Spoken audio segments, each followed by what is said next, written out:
오늘은 기독교 강요 3권 15장과 16장이 연결되어 있어서 제가 15장과 16장을 함께 하도록 할게요. 그러면 우리가 지금까지 나눈 거는 이겁니다. 보시면 로마 가톨릭과 개혁자들의 이 칭의가 달라요. 한마디로 로마 가톨릭이 하나님 앞에 의롭다 여김을 받는다라고 할 때는 세 가지를 이야기했습니다. 마음의 통회, 그리고 입술의 고백, 그러니까 고해, 그로 말미암아 오는 보속. 그래, 보속을 함에 있어서 남아있는 공로들, 그게 뭡니까? 인여공로설. 인여공로, 이걸 통해서 우리가 다 뭡니까? 우리의 공로, 행위로 인해서 우리는 하나님 앞에 죄의 용서를 받습니다. 그러면서 우리의 개혁신학의 정의는 뭡니까? 우리의 행위, 우리의 공로는 전혀 없습니다. 우리가 하나님 앞에 내세울 만한 공로라든지 우리의 행위로서 어떤 죄를 가릴 수 있는 게 전혀 없다라고 하는 겁니다. 왜 그러냐?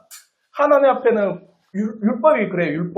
율법이 뭐냐면 하나님의 법을 100% 완전히 다 지켜야 돼요.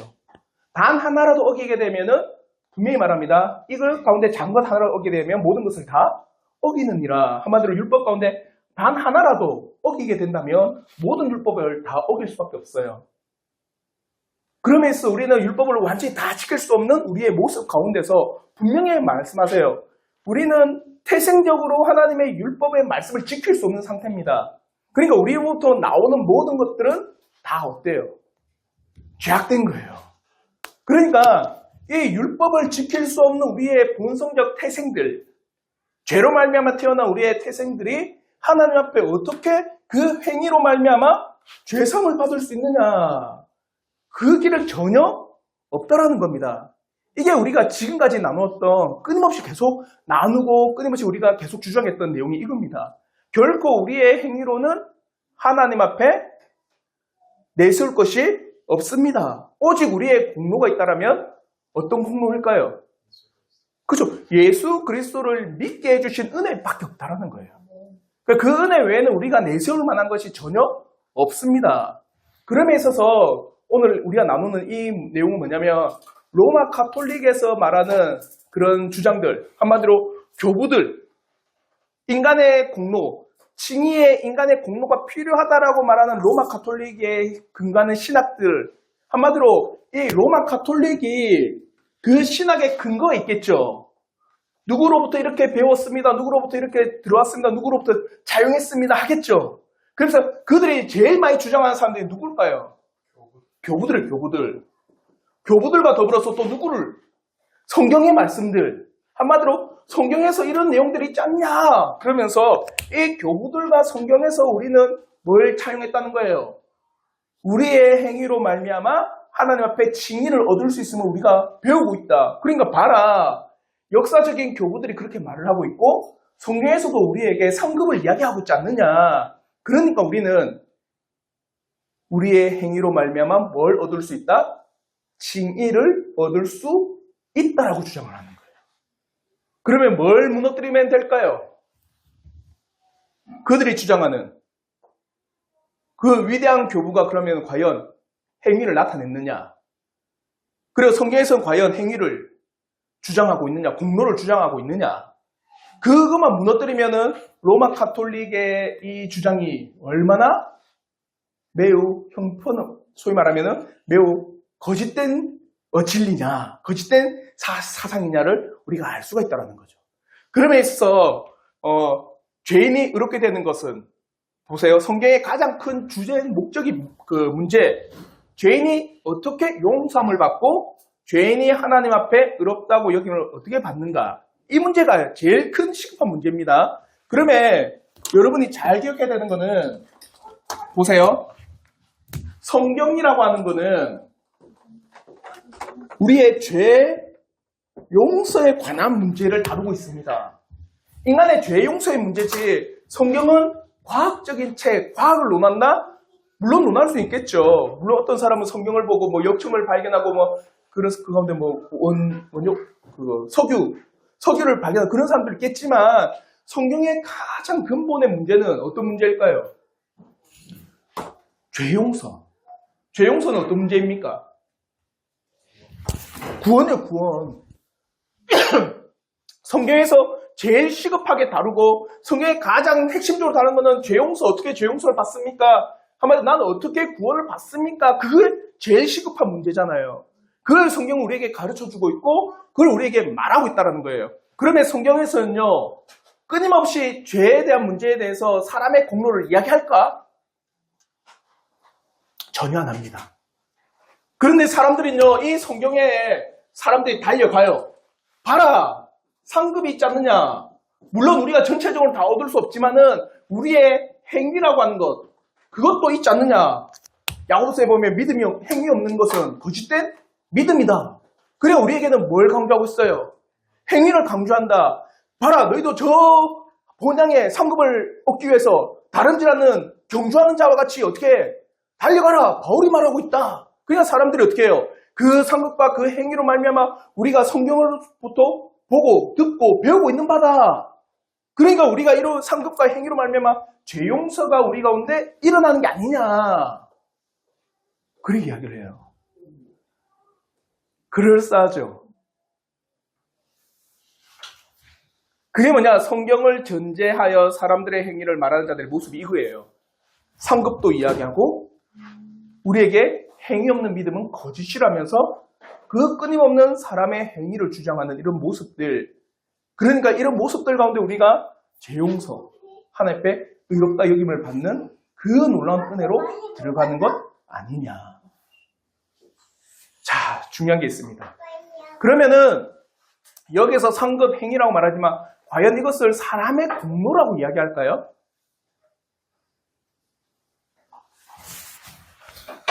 성경에 공로라는 단어가 나올까요? 성경에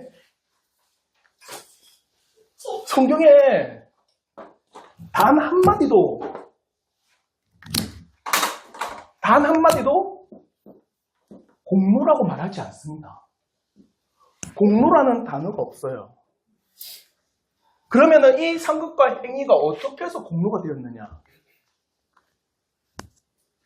어떤 사람이, 칼빈은 그렇게 이야기하면 어떤 사람이 성경에도 없는 단어를 가지고 와서 어떻게 한 거예요? 공로라고 표현을 한 거다. 한마디로 성경에는 없는 단어냐. 성경에 없는 단어를 그가 차용을 해서 어떻게 해요?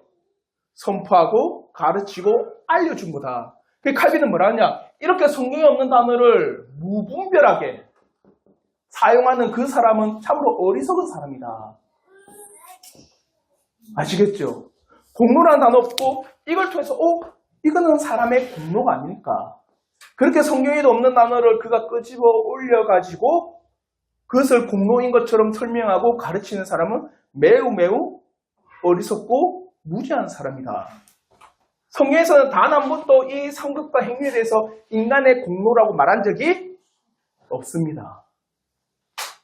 나중에 이야기하겠지만 이 상급도 마찬가지예요. 우리가 무언가 천국을 향하여서 나간다라는 것, 내가 이렇게 하면 천국을 얻는다. 한마디로 하나님께서 우리의 행위를 보고 그래 니 참 잘하니까 너에겐 뭘 주마? 천국을 주마. 그런 상급을 이야기할까요? 그래 되면 기브 앤 테이크가 됩니다. 내가 행한 대로 하나님은 주셔야지만 마땅한 하나님이 되시는 거예요. 그럴 수가 없습니다. 이 상급 또한 우리는 받을 만한 자격이 없음에도 불구하고 하나님이 우리에게 거저 주시는 거예요. 우리는 어떤 상급도 받을 자격이 없어요. 맨 밑에 1페이지 맨 밑에 누가복음 17장 10절 말씀을 보십시오. 누가복음 17장 10절 말씀. 우리 한번 누가복음 17장 10절 말씀인데 다 함께 한번 읽어보도록 하겠습니다. 시작. 이와 같이 너희도 명령받은 것을 다 네가 후에 이르기를 우리는 무익한 종이라 우리가 하여야 할 일을 한 것뿐이라 할지니라. 보세요. 우리는 무익한 종이다. 하여야 될 것을 한 거다. 보세요. 이겁니다. 우리는 무익한 종입니다. 그 종에게는 뭐가 있어요? 종이라고 할 때는 그 사람을 다스리는 주인이 있겠죠. 그런데 이 무익한 종, 이 종이 자신의 일을 잘했어요. 칭찬하겠죠. 칭찬 안 한다 한들 그 종은 자신이 해야 할 일을 한 것뿐입니다. 맞죠? 칭찬은 그냥 주인이 종이 한 걸 통해서 그냥 그렇게 칭찬을 해 주는 겁니다. 아시겠죠? 이 무익한 종은 자신이 해야 될 일을 한 걸 뿐이고 그래서 자신을 나타낼 수도 없는 거고 주인은 그런 종에게 뭡니까? 은혜를 베풀어 주셔서 칭찬하시고 무익한 종에게 은혜를 베풀어 주시고 그에게 때로는 뭐 잘했다고 보너스도 주기도 하고 뭐 다른 상급을 그건 주인의 마음이죠. 무슨 말인지 알겠죠? 그는 주인이 부어주신 겁니다. 그냥 그가 매우 받을 만한 자격이 있어서가 아니에요. 근데 우리는 상급 이야기하면 그 상급을 우리는 받을 만한 자격이 있는 것처럼 이야기해요. 내가 이렇게 기도했기 때문에 하나님께서 나에게 그걸 들어주셔야 됩니다. 그럴 자격 없습니다. 우리는요. 내가 예배를 잘 드렸고 내가 예배를 너무나도 온 마음을 다해서 드렸기 때문에 하나님께서 나를 놀랍게 그 길을 인도해 주셔야지. 아닙니다. 우리는 어떤 것도 받을 자격이 없어요. 어떤 것도 받을 자격이 없지만은 하나님께서 그렇게 부여해 주신 겁니다. 대표적인 사람이 있죠. 만약에 우리가 어떤 행위를 통해서 상급이 우리에게 주어진 게 당연하다라고 한 우리의 공로라고 이야기하면은 성경에 있는 이 사람은 가짜가 돼야 됩니다. 누굴까요?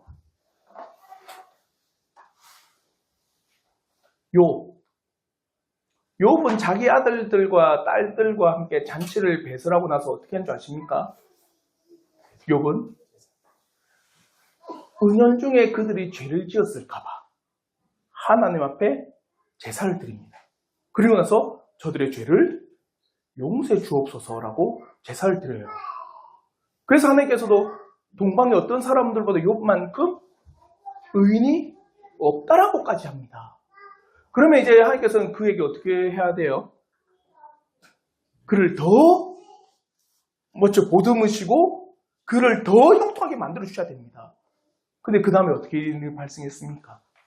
사탄으로 말미암아 욥의 모든 재산이 몰살당하고 자기 자녀들 다 죽고 욥은 온몸에 종기가 나서 온몸을 기와로 사기 그릇 같은 걸로 막 벅벅 끓고 자기 아내는 욥에게 뭐랍니까? 차라리 하나님을 저주하고 죽어버려라. 그렇게 정말 심한 말까지 하는데도 불구하고 욥은 하나님에 대한 고백을 잊지 않아요. 그러니까 우리의 이 상급은 당연한 게 아닙니다. 그걸 우리의 공로라고 치부할 수가 없어요. 근데 그걸 공로라고 여기고 있어요. 이건 매우 하나님 앞에 불충한 겁니다. 아시겠죠? 그래서 밑에 중간에 1페이지 중간에 보면 공로라는 용어, 이 용어를 처음으로 하나님의 심판과 관련하여 사람의 행위에 적용시킨 사람은 그 누구든 간에 신실한 믿음을 위하여 아주 잘못 생각한 것이다. 그러면 우리에게는 주의할 점이 있어요. 성경에 없는 단어를 사용할 때는 주의 깊고 세심하게 그 단어를 사용해야 된다라고 이야기를 합니다. 한 예로 삼위일체라는 단어는 성경에 없습니다. 맞죠? 그러면 우리는 성경에 기초하여서 하나님의 존재에 대한 인식을 우리는 어떻게 하고 있습니까? 삼위일체 하나님의 존재로서 우리는 인식하고 믿어요. 그렇게 우리는 세심하고 주의하여서 그 단어의 용어를 쓰고 있는 겁니다. 근데 그러지 않고 단순히 이 용어를 차용함에 있어서 성경에 있는 용어를 차용하면서 성경과 반대되는 말을 한다면 그는 매우 부적절하다라고 이야기하는 거예요. 그러니까 한마디로 칼빈은 이 공로라고 하는 이 용어는 매우 부적절한 용어다. 잘못 사용하고 있다는 겁니다. 아시겠죠? 그러니까 성경에서 말하는 상급과 행위 이게 사람의 공로가 될 수가 없고 이 용어 자체가 이미 성경적인 용어가 아니다라는 거예요. 이해되셨죠? 그러니까 이제 로마 가톨릭에서 말하는 이 성경의 근거는 전혀 주어지지 않는다. 한마디로 로마 가톨릭의 성경에서 우리는 인간의 공로로 말미암아 행위로 말미암아 의롭다 여김을 받는 칭의를 얻는다라는 사실을 우리는 배웠다. 그러면서 상급과 행위를 이야기하지만 칼빈과 수많은 우리 개혁자들을 볼 때 상급과 행위는 결코 사람의 공로를 표현하지 않았다. 근데 그걸 공로라고 표현했다면 이건 매우 믿음에 배반한 자다. 그러니까 이 공로라는 자체도 없고 이것을 써서는 안 된다. 그러니까 성경에는 이런 단어가 존재하지 않는다. 그래서 성경에서는 가르쳐 주는 게 아닙니다. 인간의 공로를 말한 적도 없고 성경은 끊임없이 사람의 부익함, 사람의 어찌 보면 불가능성을 끊임없이 이야기해요. 한 예로 기도원의 몇 명 용사입니까? 기도원의 300용사. 몇 명 중에 300명인지 아세요? 모르시겠죠? 32,000명 중에 32,000명 중에 몇 명을 뽑은 거예요? 300명 뽑은 거예요. 그러니까 32,000명 중에 300명만 뽑아서 어디에 나간 겁니까? 전쟁에 나간 거예요. 보세요. 오늘날 전쟁도 사람이 많아야 싸울 수 있습니다. 그러니까 우크라이나랑 러시아랑 전쟁하는데 러시아가 누구를 빌려와요? 북한군을 빌려오잖아요. 왜? 싸울 사람이 있어야 되니까. 근데 하나님 앞에 32,000명보다 더하고 맞죠? 보충하고 32,000명 부족합니다. 더 보내주세요. 더 알려주십시오. 그래서 32만 명 되면 내가 싸울 법한데 300명만 딱 나갑니다. 근데 하나님께서 말씀하세요. 뭐라 하시는지 아세요? 지금 너에게 모인 이 숫자가 매우 많다라고 이야기합니다. 매우 많아서 뭐라고 하느냐? 너희가 전쟁에 나가서 이긴 것이 하나님의 놀라운 권능이 아니라 누구 때문에 이겼다? 우리의 힘으로 이겼다라고 말할까? 내가 따로 사람을 세우겠다라고 이야기하세요. 그래서 뽑은 게 몇 명입니까? 300명이에요. 그러니까 한마디로 31,700명은 집으로 돌아갔습니다. 기준이 뭔지 아세요?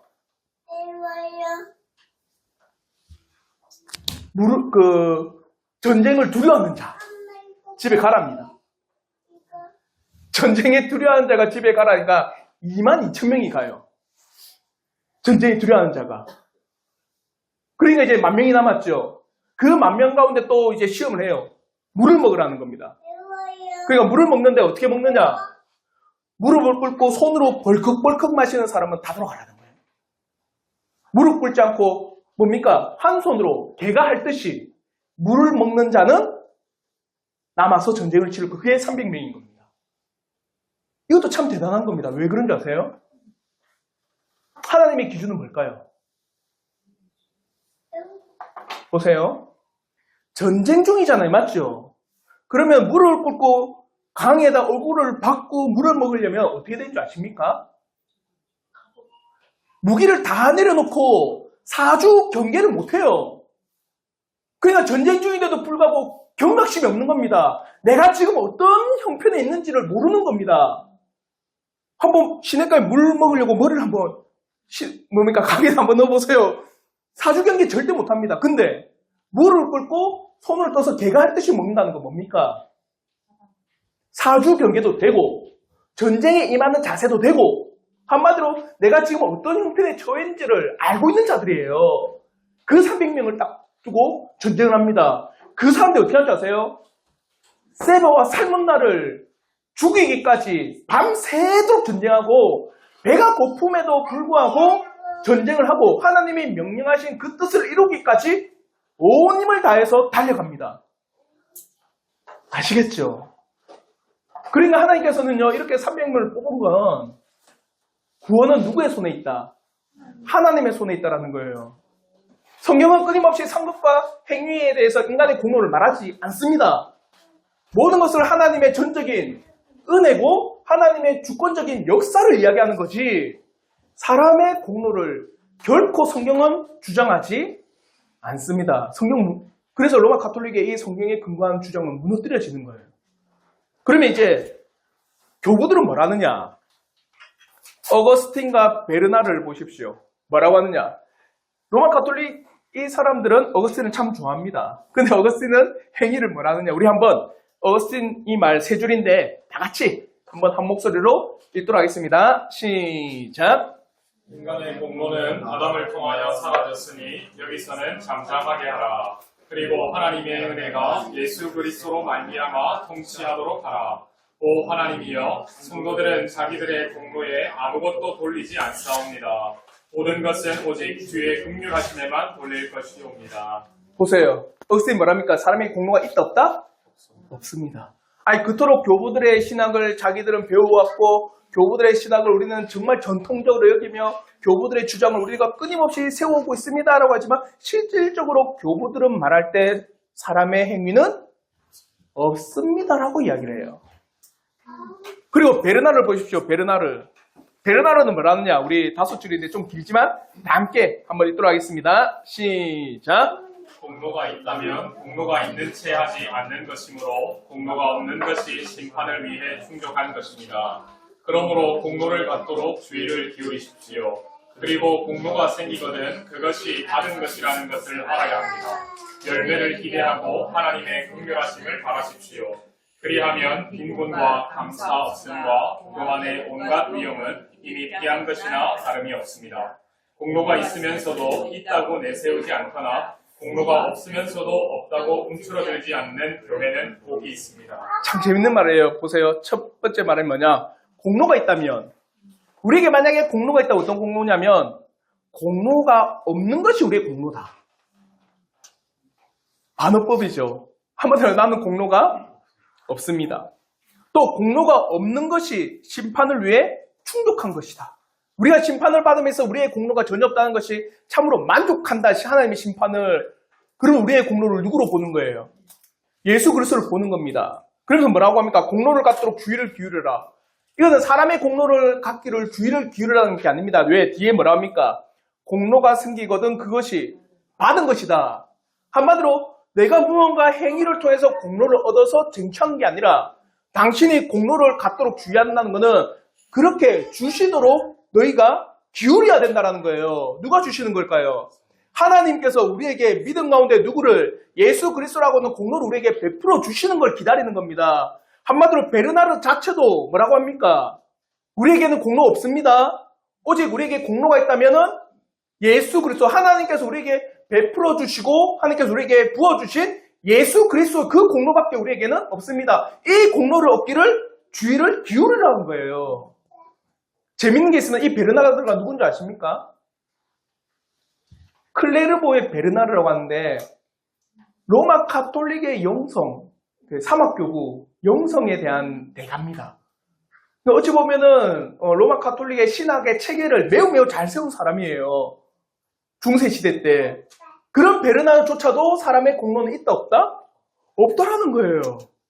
초대교회 교부인 어거스틴도 없다라고 하고 그토록 바라는 중세시대에 그 로마 가톨릭의 위대한 신학을 세워나갔던 클레르보의 베르나르도 뭐랍니까? 우리에게는 공로가 없다. 우리에게 공로가 있다면 누구다? 예수 그리스도로밖에 없다. 하나님께서 우리에게 주신 예수 그리스도밖에 공로가 없다. 그걸 주장하고 있는데 어떻게 우리의 공로를 내세울 수가 있느냐? 그럴 수가 없어요. 그러니까 칭의의 우리의 인간의 공로는 전혀 주장할 수가 없습니다. 그러면 이제 우리에게 있는 성경에도 소위 말하면은 신자들이 선행을 해요. 맞죠? 착한 일을 합니다. 성경에 신자 보고 공로가 없기 때문에 나쁜 짓 하라고 하지 않아요. 절대 그러지 않아요. 성경은요. 그런 신자의 선행에 대해서는 뭘 하느냐?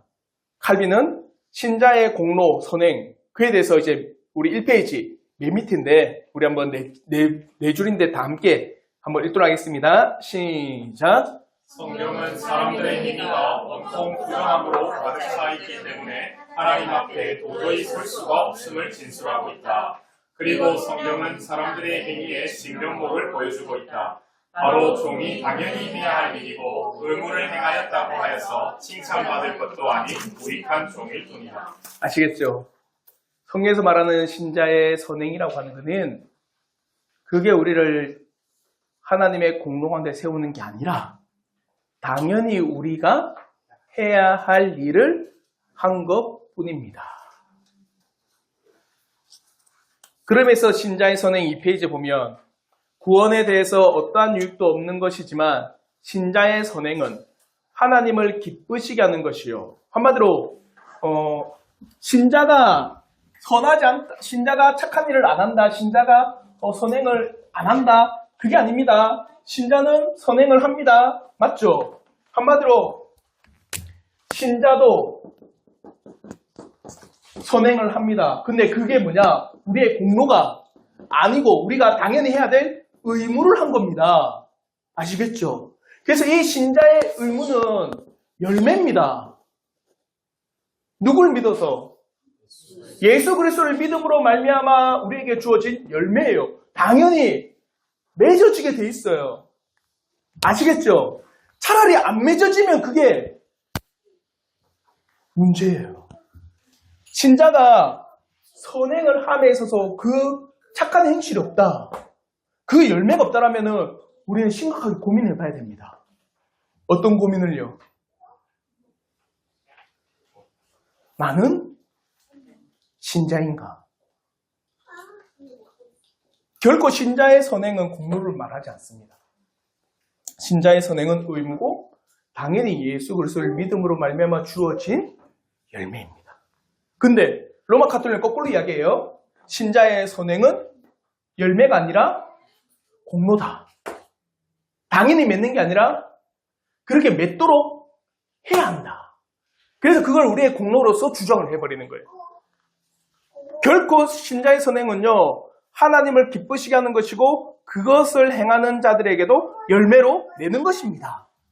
선을 행하는 자들은 하나님의 가장 귀한 은혜들을 상급으로 받는데 이는 그들이 그럴 만한 자격이 있기 때문이 아니라 하나님께서 그의 자비하심으로 그러한 가치를 그들에게 부여하셨기 때문입니다.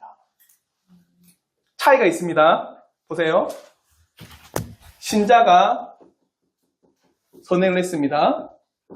근데 이 신자가 하나님께서 그때로는 이 선한 거에 대해서 어떻게 해요? 칭찬하시기도 하고 그에 대해서 하나님께서는 때로는 잘했다고 뭔가 상급을 부여하시기도 합니다. 맞죠?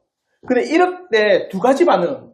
신자가 첫 번째는 참으로 하나님 앞에 감사하다라고 하는 사람이 있는 반면에 한편으로는 만약에 안 주어졌을 때 내가 불평, 불만, 원망, 때로는 하나님 앞에 우리의 마음이 불편해지는 경우, 그런 사람들 종종 있습니다. 교회에도. 예를 들어서 전에도 한번 예를 들었죠. 교회를 꽃장식? 우리 본당에 꽃장식 하면은 주부에다 실어요. 누구 어떤 분께서 강한 꽃장식을 선물해 주셨습니다. 감사합니다. 주부에 실습니다. 근데 안 실어버렸어요. 어떤 일이 발생하느냐? 아시죠, 대충? 바로 그날 주일에 사무실에 찾아가서 왜 내 이름이 그 꽃장식에서 빠져버렸느냐라고 하면서 화를 내요. 자, 그럼 그 사람은 그 선행이 하나님 앞에 감사일까요? 공로일까요? 공로입니다. 그렇게 표현 안 돼요. 그냥 내 이름이 없어서 섭섭할 뿐이다. 섭섭한 것 그 자체가 공로입니다. 네. 우리는 섭섭해야 할 이유도 없고 우리의 이름이 안 드러난다 해서 불평, 불만을 가질 이유도 없고 우리는 당연히 하나님 앞에 해야 될 일을 한 거고 그렇게 하나님께서 우리에게 때로는 지금 이 땅이 아니라 하늘에서 우리를 칭찬하신다는 뜻 그것조차도 하나님께서 우리에게 은혜로 부여해 주신 거예요. 아시겠죠? 그래서 사람은 절대 자신의 이름이 드러나지 않아야 됩니다. 특히 교회에서는. 그러면서 이 5절부터 8절은 뭐라느냐? 그리스도의 공로를 사람의 공로와 대치시키는 사상에 대한 반론. 한마디로 사람의 공로가 커지면요. 누구를 밀어낸 줄 아세요? 그리스도의 공로를 밀어냅니다. 그리스도의 공로가 우리에게 찾아오면 우리의 공로는 다 없어져 버려요. 그래서 칼빈은 뭐라 하느냐? 이 사람의 행위에 대해서 한마디로 우리는 누구의 터 위에 있느냐라고 할 때 누구의 터 위에 있답니까? 예수 그리스도의 터 외에는 아무것도 없다라고 해요. 이 터 위에 우리가 집을 짓고 있다라는 거예요. 이렇게. 그러니까 예수 그리스도 그 터 위에 우리가 기둥을 세우고 벽돌로 마감하고 있고 그 위에 뭡니까? 창문도 내고 집을 아름답게 세워나가는 것이 이 터 위에 사람의 공로가 들어가 있다. 그럼 이 사람의 공로라는 것이 완벽합니까? 매우 불완전하고 이 사람의 공로는 언제 무너질지 몰라요. 그럼 우리가 세우는 이 집이 어떻게 됩니까? 무너지고 소위 말하면은 산상순에 보면 이 믿음 위에 이 말씀 위에 세우지 않는 모든 것은 사상 누각과 같은 겁니다. 바람이 일고 창수가 불고 파도가 치면 무너짐이 심하니라. 왜요? 어느 터 위에 세우지 않았기 때문에 그리스도와 말씀의 터 위에 세우지 않았기 때문입니다. 그리스도와 그 생명의 말씀의 터 위에 세우지 않는 모든 것들은 사상 누각과 같아서 다 무너져 버려요. 그러니까 칼빈은 과연 우리의 터는 뭐냐? 예수 그리스도의 그 의의 터 위에 있느냐? 아니면 사람의 공로의 그 터 위에 있느냐? 사람의 터 위에 있다면 모든 것이 무너집니다. 그러니까 그리스도의 의의 공로 그 터 위에 있다면 우리는 튼튼하게 세움을 받을 겁니다. 그러면 말씀에서도 그걸 딱 이야기해요. 우리 한번 고린도전서 3장 10절부터 11절인데 우리 다 함께 한번 읽도록 하겠습니다. 시작. 내게 주신 하나님의 은혜를 따라 내가 지혜로운 건축자와 같이 터를 닦아두매 다른 이가 그 위에 세우나 그러나 각각 어떻게 그 위에 세울까를 조심할지니라. 이 닦아둔 것 외에 능히 다른 터를 닦아둘 자가 없으니 이 터는 곧 예수 그리스도라. 터가 누구랍니까? 예수 그리스도. 그 터 위에 너희가 세워나가는 거다. 근데 세울 때도 조심해라. 왜요? 자, 이 터 위에 우리가 건물을 세워나가는데 왜 조심해야 될까요? 끊임없이 이 터를 어떻게 할까요? 사람들이 무너뜨리려고 하는 거예요.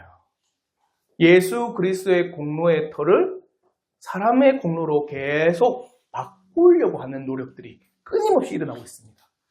특히 전에도 우리가 나눴던 게 칼빈의 기독교학력 1권 할 때 성경에 대한 부분을 할 때도 그래서 오늘날 많은 이 신신학자들이 성경이라고 하는 이 위대한 터를 어떻게 하고 있습니까? 계속 쥐 흔들고 있어요. 성경은 사람의 저자의 책입니다. 그러니 오류가 있고 틀린 부분이 매우 많아서 성경은 어떻게 된다?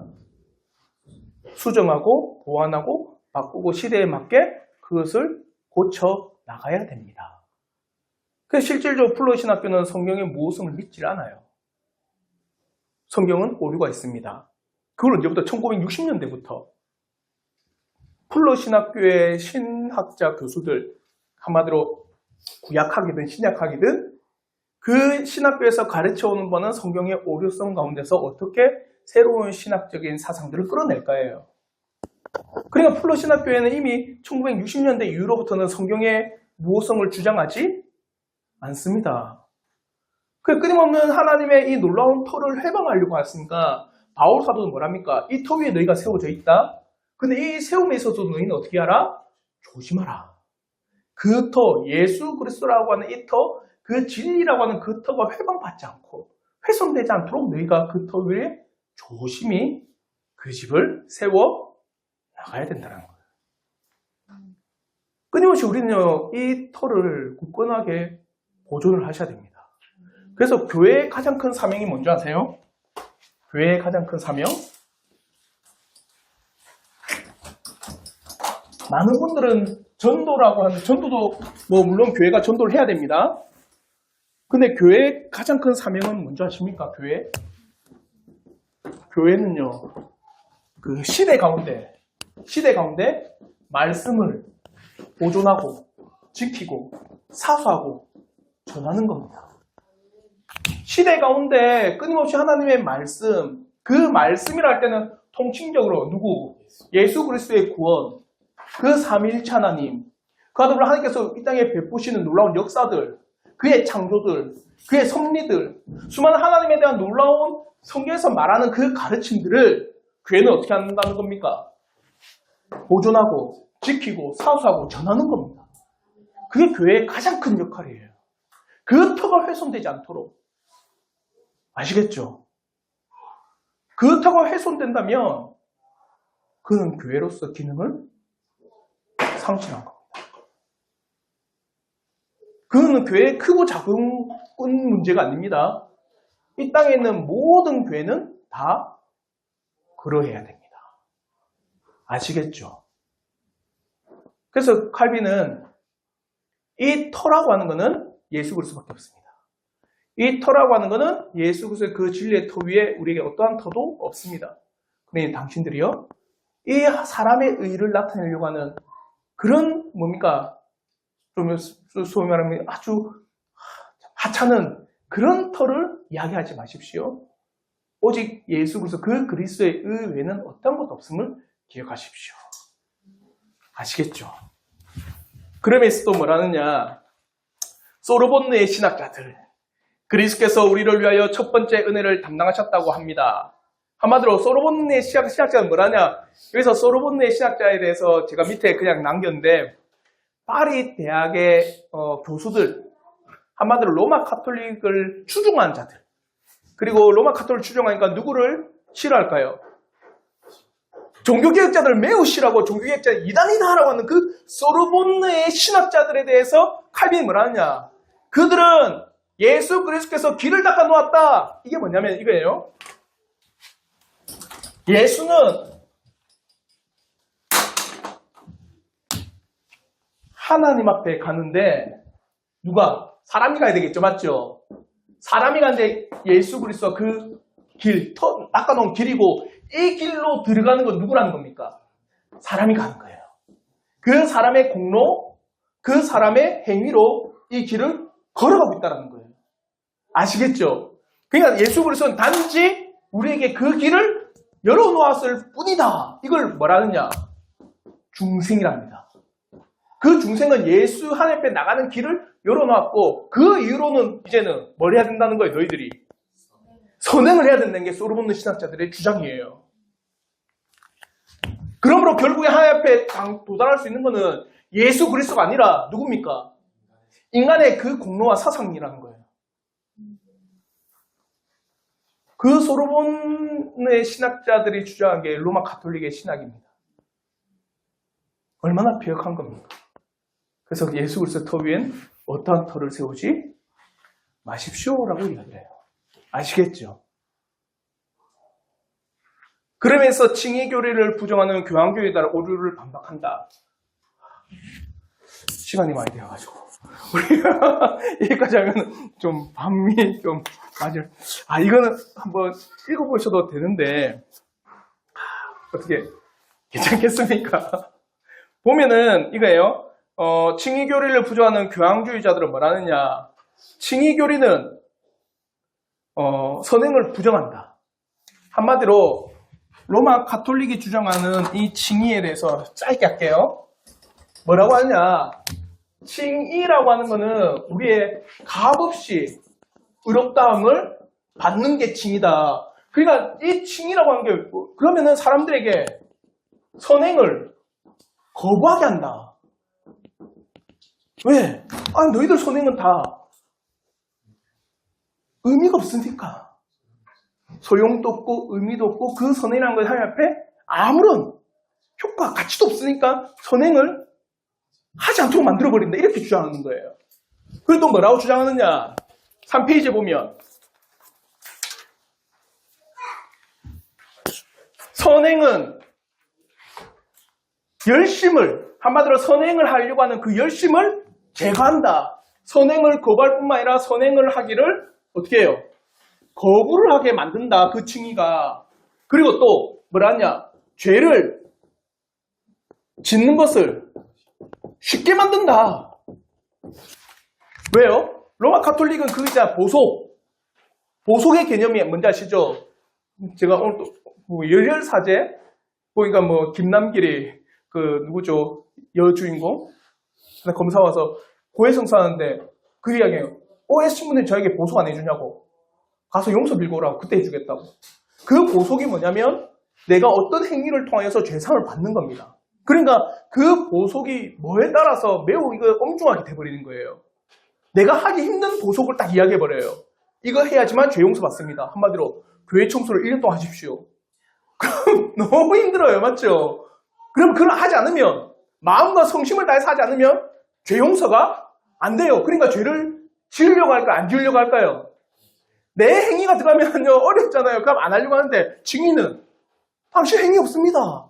그럼 뭘 가볍게 여긴다는 거예요?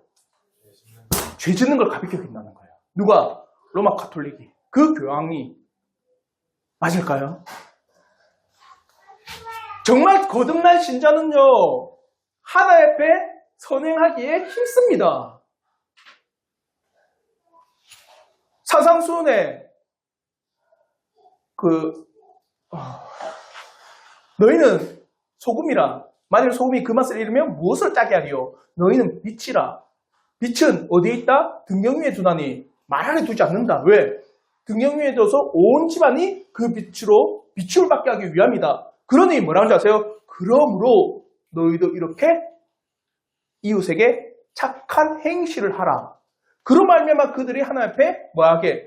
영광 돌리게 하기 위해서 너희는 착해라. 이렇게 이야기하거든요. 하이델베르 요림답 82문에서도 뭐랍니까? 신자의 선행에 대해서 이야기합니다. 정말 믿는다. 내가 거듭난 신자다. 그러면 내가 거듭나기 위해서 선행을 하는 게 아니라 그 은혜에 감사를 해서 당연히 어떻게 합니까? 선행을 적극적으로 행하는 게 신자입니다. 신자는요, 선행을 하지 않는 게 아니에요. 그 선행을 함에 있어서도 나의 공로를 주장하지 않을 뿐이지, 신자는 착하셔야 돼요. 아니, 착하는 게 내가 강제로 착한 게 아닙니다. 거듭난 신자는 착해요. 왜 내 못했다고, 내 보고 못했다고, 나는 방문사 못했는데, 맨날 나한테 인상 쓰는데, 그런 것 같은데, 저분께서. 그래도, 신자가 그러면 칭의로 말하면 죄를 쉽게 지을까요? 자요? 내가 값없이 의롭담을 받았다는 건 누구의 입장입니까? 우리의 입장입니다. 그럼 우리의 죄를 사하기 위한 주님은요, 뭘 내놓으셨어요? 그의 생명을 내놓으셨어요. 그게 가벼운 걸까요? 그걸 아는 신자가 죄를 지을 때마다 누굴 떠올리는데? 그리스도께서 이 죄 때문에 그의 목숨을 내놓으셨는데 내가 죄를 짓는다? 신자는 그럴 수가? 혹여나 연약하게 넘어질지라도 그를 아주 즐거워하면서 기뻐하면서 죄를 짓지는 않는다. 로마 가톨릭이 말하듯이 죄를 짓는데 아주 쉽다? 아니에요. 신자는요, 진실로 예수 그리스도의 십자가에 못 박히심을 알기에, 그 십자가에 못 박히신 것이 내 죄라는 사실을 알기에 신자는 더더욱 죄에 대해서 민감합니다. 더 민감한 이유가 뭔지 아세요? 신자에게는 그 안에 누가 계시기 때문에, 성령께서 우리 안에 계시기 때문에 성령께서 어떻게 하십니까? 우리에게 죄에 대해서, 의에 대해서, 심판에 대해서 우리에게 알려주십니다. 그러니까 신자는요, 그 죄에 대한 민감한 가운데 나가요. 그 죄에 민감한 가운데 예전에 이걸 죄라고 안 여겼습니다. 남을 속이고 남을 짓밟고 남을 이겨서 내가 성공하는 것을 아주 기뻐했습니다. 근데 이제 신자는요, 예수 그리스도를 믿고 나서는 어떻게 하느냐?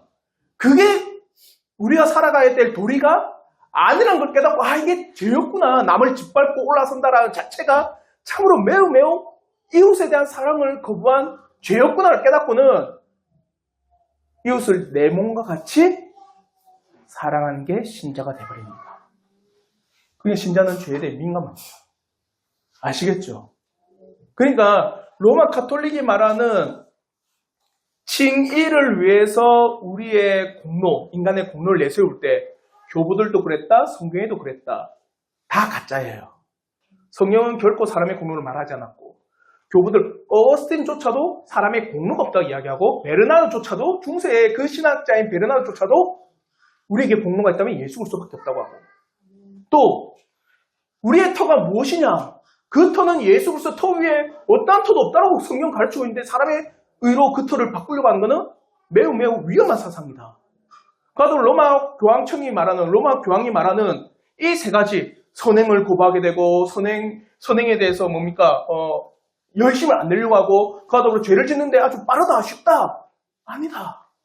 정말 거듭난 신자는 선행을 함에 있어서 열심을 다하고 그 선행을 함에 있어서 정말 거부하지 않고 자유롭게 자연스럽게 하고 또 죄에 대해서 민감하여 하나님 앞에 정말 거룩한 가운데 나가려고 힘쓰고 애쓰는 자들이 누구다?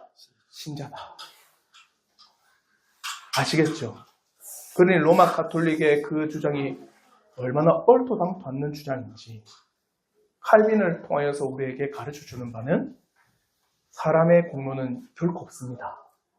그렇다고 그 사람이 공로가 없다 해서 함부로 사느냐? 아닙니다. 하나님 앞에 거룩한 삶을 살려고 온 힘을 다하여 살아갑니다. 그게 신자입니다. 아시겠죠? 이런 신자가 되십시오. 여러분을 통하여서 착한 행실들 그래서 이웃들이 하나님의 영광 올려드리는 놀라운 은혜 그렇게 영광 올려드릴 때서 내가 높아지는 게 아니라 나는 또 철저하게 낮아지고 하나님만이 드러나는 이 한 주간의 삶이 되기를 진심으로 바랍니다. 아멘. 혹시 질문 있으시면은